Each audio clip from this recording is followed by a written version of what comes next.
राधे राधे दोस्तों, तो कैसे आप लोग। तो चलिए बात करते हैं इसके कुछ खबरों के बारे में। तो पहली अपडेट आई सिंगर सोनू निगम की तरफ से। तो रिसेंटली सोनू निगम ने एक बहुत ही बड़ा अपडेट दिया है। तो वो कुछ ऐसा कि कुछ दिनों से सोनू निगम के नाम से काफी सारे अकाउंट सोशल मीडिया पर एक्टिव हैं और ये अकाउंट स्पेशली ट्विटर पर एक्टिव है। और ये अकाउंट कई सारे स्पॉन्सरशिप एंड स्कैम भी कर रहे हैं। तो इसी चीज पर सोनू निगम इंस्टाग्राम पर पोस्ट करते हुए बता रहे हैं कि उन्होंने या उनकी टीम में से किसी ने भी किसी को रीच आउट नहीं किया, और अगर कोई ऐसा क्लेम करता है कि सोनू निगम की टीम ने उन्हें रीच आउट किया तो अवेयर रहिए। ऐसा सोनू निगम बताते हैं कि पिछले 8 सालों से उनका ट्विटर या एक्स पर कोई अकाउंट है ही नहीं। जो भी अकाउंट इतनी टाइम पर एक्टिव है उनके नाम से, वो सारे इनके है ही नहीं। आजो अकाउंट कुछ कंट्रोवर्शियल चीजें भी पोस्ट कर रहे हैं, तो सब चीजों पर बिलीव न करें। फर्दर सोनू निगम बताते हैं कि अगर कोई ऐसा अकाउंट आप देखते हैं तो तुरंत रिपोर्ट करिए एंड उस अकाउंट को ब्लॉक करें। तो यहाँ पर एक चीज तो श्योर हो गई है कि जो ट्विटर पर सोनू निगम के नाम से एक्टिव है वो फेक है। बट आई थिंक इस चीज के बारे में सोनू निगम को साइबर सेल में कंप्लेंट करना चाहिए, क्योंकि ये चीज नॉर्मल नहीं है। क्योंकि पिछली भी कई बार जो ट्विटर से पोस्ट हुए थे सोनू निगम के नाम से, उन पर काफी सारी कंट्रोवर्सीज भी हुई थी एंड मैंने भी वो कंट्रोवर्सीज कवर किया था। तो आई एम सॉरी, क्योंकि मुझे भी नहीं पता था कि वो फेक अकाउंट्स हैं। तो ये बात करते हैं पॉपुलर एंड सेलिब्रिटी से विकास खन्ना के बारे में। तो जैसा कि मैंने कुछ दिनों पहले बताया था कि इंस्टाग्राम इन्फ्लुएंसर सार्थक सचदेवा ने क्लेम किया था कि गौरी खान के रेस्टोरेंट में फेक पनीर बेचा जा रहा है। तो इस चीज पर रिसेंटली विकास खन्ना ने अपना रिएक्शन दिया है। और सबको बता दें कि विकास खन्ना काफी ज्यादा एंग्री भी हो जाते हैं। एंड विकास खन्ना एक इंस्टाग्राम स्टोरी शेयर करते हुए बोलते हैं कि वो कई सालों से कुकिंग कर रहे हैं एंड उन्हें फूड साइंस के बारे में अच्छे से पता भी है, बट उन्होंने आजकल इतना ज्यादा इंफॉर्मेशन नहीं देखा जितना कि यूट्यूबर खुद को एज अ साइंटिस्ट क्लेम करके बता रहे हैं। फर्दर विकास खन्ना ये भी बताते हैं कि जो आयोडीन टेस्ट किए जा रहे हैं पनीर को चेक करने के लिए, वो कभी कभी रिजल्ट गलत भी दे देता है। और ऐसा तब होता है जब कुक्ड पनीर को चेक किया जाता है। इट मींस कि जब कोई डिश पनीर से बनी होती है और उस पनीर को चेक किया जाता है तो वो रिजल्ट गलत दे देता है, because of potato, rice, bread, corn starch, flour and unripened banana. और जो सार्थक सचदेवा ने टेस्ट किया था गौरी खान के रेस्टोरेंट से, उसमें भी यही हुआ था। उन्होंने किसी खाने की डिश से निकाल कर पनीर को चेक किया था, जिसकी वजह से रिजल्ट गलत आ गया था। तो यहाँ पर मैं आपको बता दूं कि विकास खन्ना का कहना भी सही है, बट इस टाइम पर मार्केट में फेक पनीर काफी ज्यादा सेल किया जा रहा है, उनको नजरअंदाज नहीं किया जा सकता। इसलिए आप जब भी पनीर खरीदने जाइए तो चेक जरूर करिएगा। तो नेक्स्ट बात करते हैं लल्लन टॉप के पत्रकार अभिनव पांडे एंड अनुराग कश्यप के बारे में। तो जैसा कि मैंने पिछले 2-3 वीडियो में बता चुका हूँ कि अनुराग कश्यप एंड ब्राह्मणों की ऑनलाइन फाइट हो गई एंड ये फाइट धीमे धीमे काफी ज्यादा सीरियस होती जा रही है, क्योंकि रिसेंटली मनोज मुंतशिर ने भी अनुराग कश्यप को चैलेंज दिया था कि दम है तो ब्राह्मणों का नाम खराब करके दिखाओ। और अब रिसेंटली लल्लन टॉप के सीनियर जर्नलिस्ट अभिनव पांडे ने भी इस चीज पर अनुराग कश्यप को पॉइंट आउट किया है। अभिनव का कहना है कि अनुराग कश्यप को किसी की जाति देखकर ऐसी बातें नहीं बोलनी चाहिए थी जो कि बाद में चलकर उनको ही पछतावा हो। फर्दर अभिनव ये भी बोलते हैं कि अनुराग कश्यप भी कोई दूध के धूले नहीं है, तो किसी के बारे में बोलने से पहले खुद के बारे में जान लें। और कोई व्यक्ति अपनी मर्जी से किसी जाति में पैदा नहीं होता, ये कुदरती होता है। फर्दर वो क्या बोलते हैं आप उनका छोटा सा वीडियो क्लिप देख सकते हैं।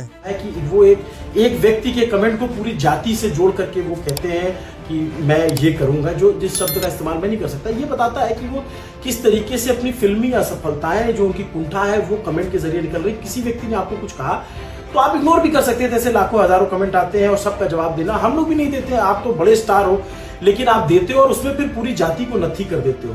आपने दिया, उसके बाद जिस तरीके से आप माफी मांगते हो वो भी आप कहते हो कि आपको चाहिए तो लो मेरी माफी। मतलब आप दिखाता है कि आप अहंकार में, मद में चूर हो। आप जो है एक कोठरी से घिरे हुए हो और एकदम से कूप मंडूक होते जा रहे हो। आप जो है स्वनामधन्य हो गए हो, सेल्फ ऑब्सेस्ड हो, अपने आप को गाली लिख लेना, अपने आप को कुछ इस तरीके से दिखाना कि मैं बहुत महान हूं। प्लीज ऐसा मत करिए, आप लोग इतने महान नहीं है। सब आप सबकी सच्चाई सबको पता है।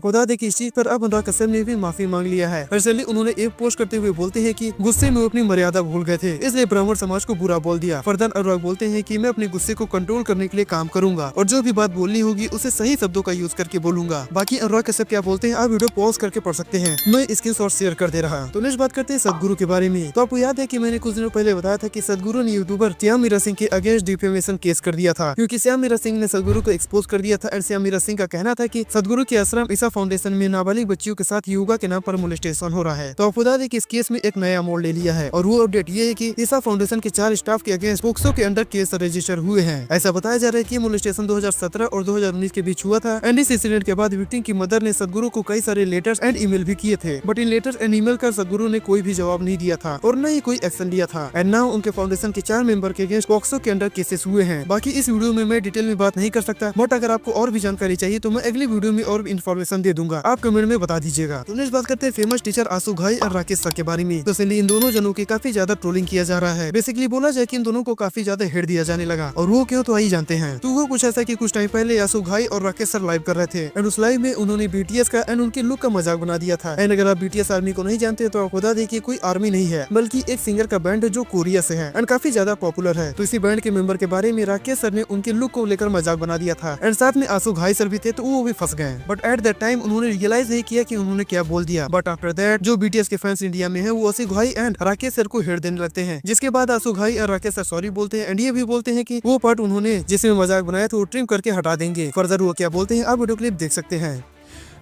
हम लोगों ने उन्होंने एक रिमार्क दिया और मैंने उस पर बस एक रिप्लाई किया।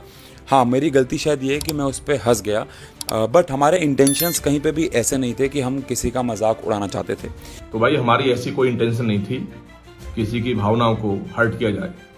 तो अगर किसी को ये मैसेज मिला हो तो मैं इसके लिए सॉरी बोलता हूँ। लाइव में से भी वो वाला पार्ट मैं झारखंड वो किसी इवेंट में आया हुआ हूँ, मैं अपने एडिटर को बोलूँगा वो आ जाएगा थोड़ी देर में और वो वाला पार्ट हम लोग ट्रिम करवा देंगे। किसी को भी बुरा लगा हो तो हमारे इंटेंशंस ऐसे बिल्कुल भी नहीं थे।